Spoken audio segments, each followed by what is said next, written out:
Varför dog han? Om Bibeln var en sångtext så skulle refrängen vara Jesus dog för våra synder. Det är själva huvudtemat i hela Nya testamentet. Kring den tanken är alla andra teman uppbyggda. Det låter kanske dramatiskt, men jag påstår att om du förstått innebörden i denna mening, då har du förstått det mesta av det som står i Nya testamentet.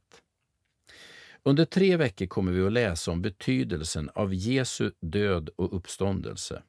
Döden och uppståndelsen är 2 sidor av samma skeenden. Om Jesus inte hade uppstått, hade hans död inte haft den betydelse den har idag. Om Jesus inte hade dött, hade hans uppståndelse inte haft samma innebörd som den har idag. Döden och uppståndelsen är 2 delar av samma händelse. Under de 3 dagar då Jesus lider, dör och uppstår förändras hela världshistorien. Vecka 9. Ecce homo. Se Guds lamm som tar bort världens synder. Johannes evangeliet kapitel 1, vers 29. 1917 års bibelöversättning. Det är Johannes som uttalar orden i inledningen av Johannes evangeliet. Orden är profetiska och talar om att man måste se det som inte syns. De pekar fram mot Jesu lidande och död, och de säger redan från början vad som är det absolut viktigaste i Jesu uppdrag. Han har kommit för att lida och dö för att befria oss. Jag kommer att ta dig med genom dessa ord baklänges. Jag börjar alltså med synder och går sedan steg för steg baklänges för att avsluta med ordet se. Dag 57. Synder. Johannes evangeliet kapitel 1, vers 29. Mina första minnesbilder från tv är från Vietnamkriget. Jag minns brinnande byar, gråtande barn och chockade soldater. Bilderna från krigets djävulskap brände sig fast i själen, och jag kan se dem framför mig fortfarande. Genom åren har bilderna på lidande människor blivit fler och fler. Konflikt efter konflikt har drabbat oskyldiga civila offer. Varje gång jag möter dessa bilder står det klart för mig att vi befinner oss i konflikt med Guds vilja. Jag möter andra tragedier i mitt jobb som pastor. Jag träffar människor som har blivit svikna och övergivna av dem de litat mest på. Jag träffar ungdomar som inte tycker att någon hinner med dem. Jag besöker gamla vars barn inte ringer och aldrig kommer på besök. Varje gång jag möter dessa ledsna människor så känner jag den underliggande konflikten med Guds vilja. Detta kan inte vara vad Gud har tänkt.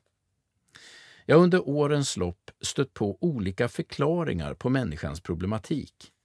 Alla är överens om att vi lever i ständiga obalanser eller konflikter, både privat och i samhället. Men förklaringen till dessa problem ser väldigt olika ut. Nu för tiden är våra gener en ständigt återkommande förklaring.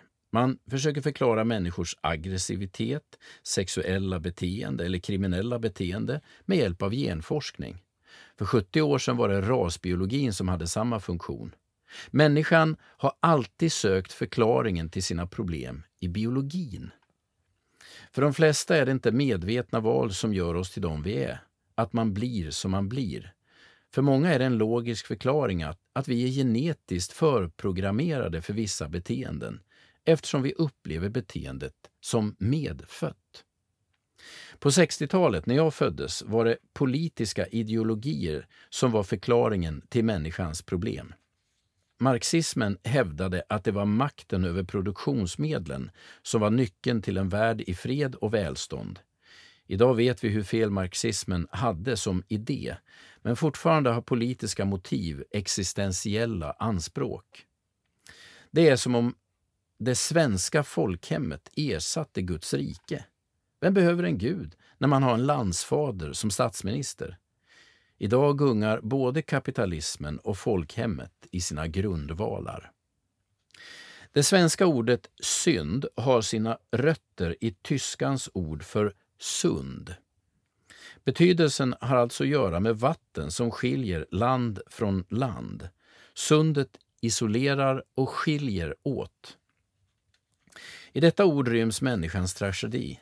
Synden är som ett sund som avgränsar och skiljer åt på många sätt i våra liv. Synden skiljer oss från Gud. Det är den första och viktigaste innebörden i ordet. Men synden skiljer också människa från människa och människan från sig själv. Bibeln hävdar att människans grundläggande problem är andligt eller religiöst. Det är vår relation till Gud som nyckeln till frid och försoning finns. Vare sig det gäller på det personliga planet, det sociala planet eller det existentiella planet. Låt oss säga som det är. Om inte människan försonar sig med Gud kommer ingen annan försoning att i längden vara möjlig. Vi är skapade av Gud och för Gud.